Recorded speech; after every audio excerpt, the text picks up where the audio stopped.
안녕하십니까.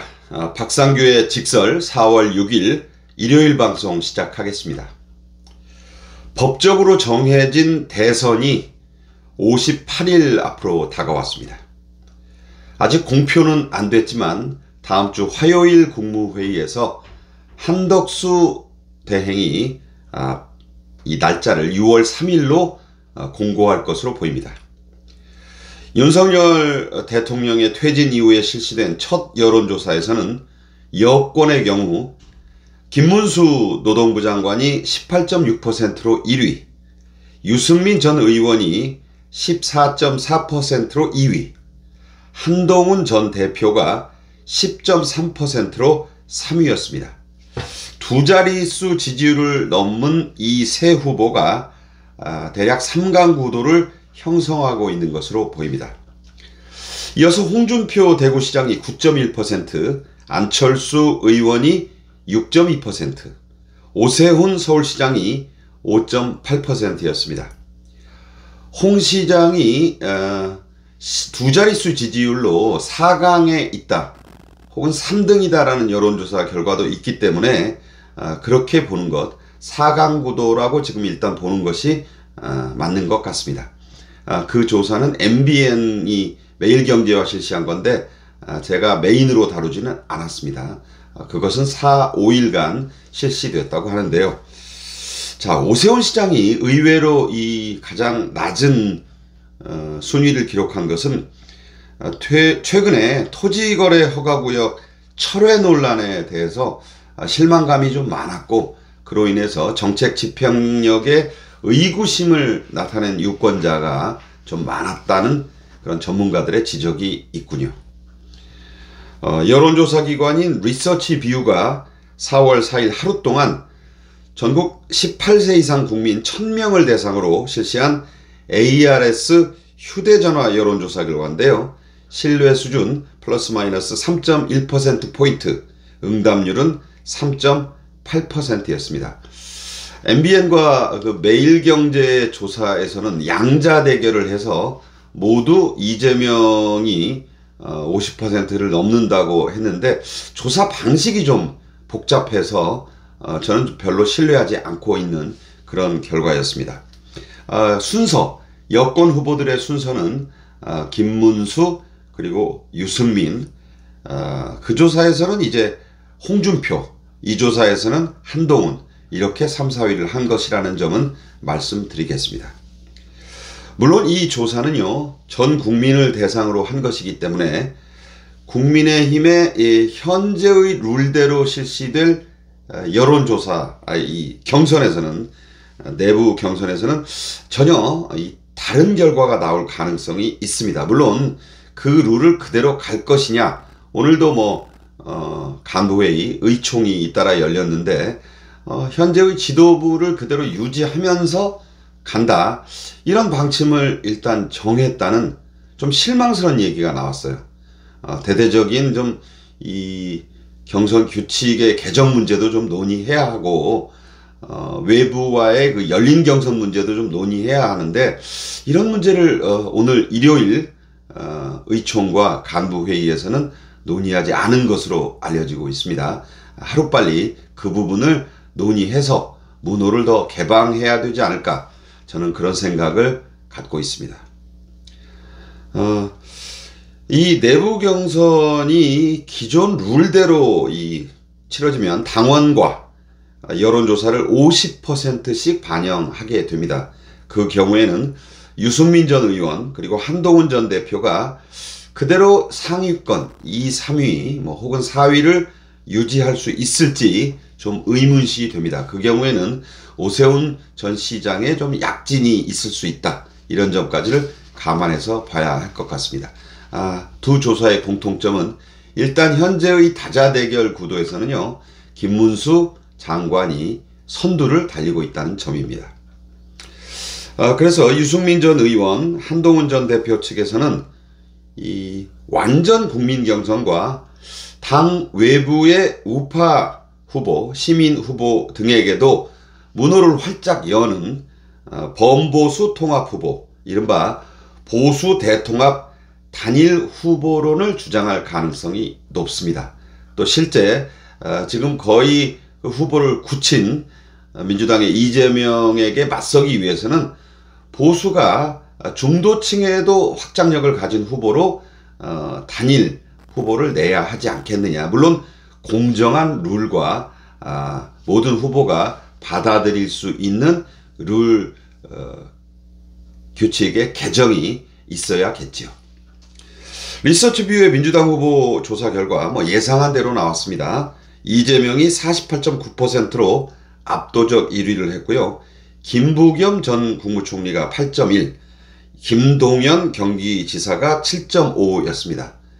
저는 이재명이 7, 80%를 훌쩍 넘을 걸로 봤는데 나이와 성별 지역을 아우르는 이 국민대상 여론조사에서는 민주당 후보 경선인데도 이재명이 과반수를 넘지 못한 점이 주목이 됩니다. 이재명에 대한 반감은요, 윤 대통령 탄핵 선고 직전에 실시된 갤럽과 NBS, 즉 전국 지표조사에서도 명확하게 드러납니다. 이 두 여론조사 기관이 그나마 객관적으로 많은 공감을 얻고 있는 것이기 때문에 이 조사를 저는 기준으로 삼아서 말씀드립니다. 이 두 여론조사 모두 이재명의 대선 후보 다자간 지지율은 최저 31에서 최고 34%에 그쳤습니다. 이 두 조사에서는요, 공통점이 무응답층이 최저 36에서 최고 38%였습니다. 그러니까 약간 우스갯소리로 무응답시가 이재명을 모두 지금 앞지르고 있는, 그것도 오차범위 밖에서, 이런 조사 결과라는 점입니다. 국민의힘의 예상 후보들, 즉 김문수 장관, 오세훈, 홍준표, 한동훈 후보의 지지율 합계가 25% 미만인데 이건 다른 조사에서도 비슷해요. 그런데 무응답층에서 한 25%만 끌어와도 충분히 승리할 수 있다는 분석이 나옵니다. 탄핵 국면에서 기가 오를 대로 지금 한껏 오른 이재명이 35% 미만의 이 지지율 박스, 일종의 늪에 빠져 있다는 뜻도 되는 것이죠. 그래도 이재명만은 안 된다는 보수우파의 절박함은 윤 대통령 퇴진 이후에 더욱 고조되고 있습니다. 국민의힘의 경선이 공정하게, 이른바 용광로 경선이 된다면 경선의 흥행을 민주당보다는 훨씬 더 끌어올릴 수 있고, 거기서 선출된 단일 후보가 당 밖의 이 보수 우파 후보, 또 시민 후보, 또 예상되는 어떤 다른 이게 이제 역대 어느 경선도 그 정동영, 이명박 정동영 때의 530여만 표대를 빼고는 다 33%포인트 안쪽이었어요. 그러니까 결국 보수 진보 우파 좌파의 이 양자 대결로 가면 지금 여론조사가 어떻게 나온다 한들 저는 그 내에서의 접전이 될 것이기 때문에 군소정당의 후보라고 해도 그 우파 성향이면은 배제해서는 안 된다. 물론 먼저 국민의힘에서 후보가, 용광로 후보가 하나 나오고 그 후보와 다른 우파 성향 후보들 간의 단일화 논의는 당연히 있어야 한다, 이런 말씀을 드립니다. 그렇게 이 시너지 효과를 만들어내면 이재명을 얼마든지 이 조기 대선에서도 이길 수 있다, 이런 말씀을 드릴 수 있습니다. 제 생각일 뿐만 아니고요, 가능성이 충분합니다. 물론 여기에는 현 국민의힘 지도부의 대호각성, 또 물갈이의 용단이 반드시 뒤따라야 합니다. 그래서 두 번째로 열린 의총에서도 현 그 쌍권 지도부를 그대로 가져간다는 것은요, 대단히 우려스럽습니다. 당내에서 좀 더 개혁의 목소리가 분출돼야, 어차피 이번 대선은 중간층을 누가 더 끌어오느냐의 싸움이에요. 지지층은 더 훨씬 우파나 좌파가 다 결집을 지금보다 더 할 것입니다. 따라서 이 무응답층 후보에서의 끌어들이기, 이 싸움이 되려면 경선을 잘해야 돼요.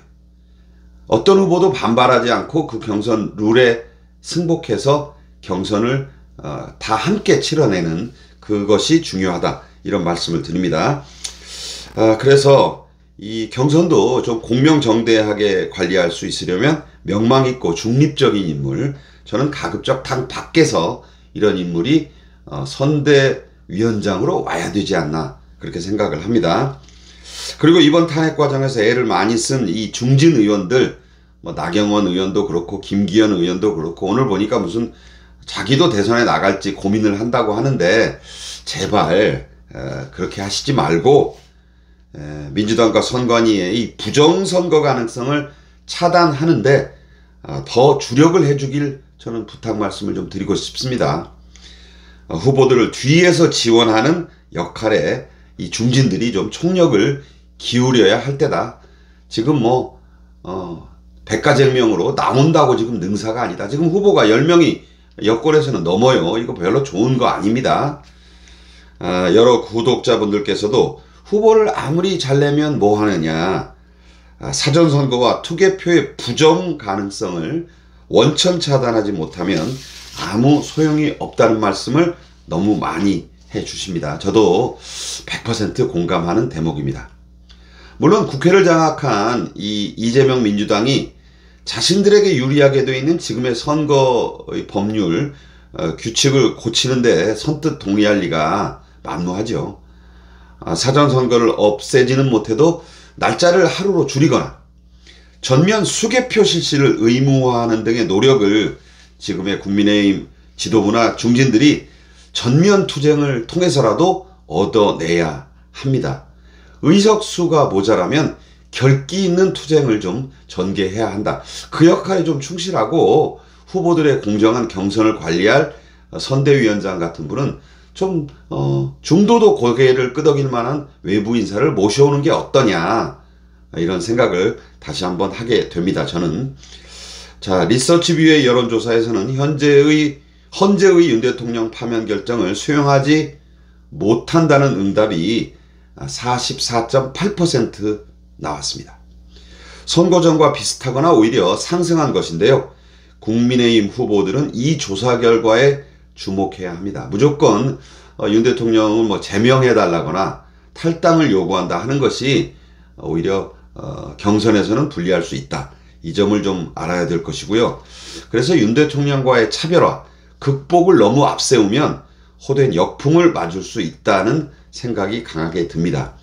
반윤 혹은 비윤 후보들이 고민하고 풀어야 할 숙제라고 봅니다. 한동훈, 유승민 후보가 더 좀 고민해야겠죠.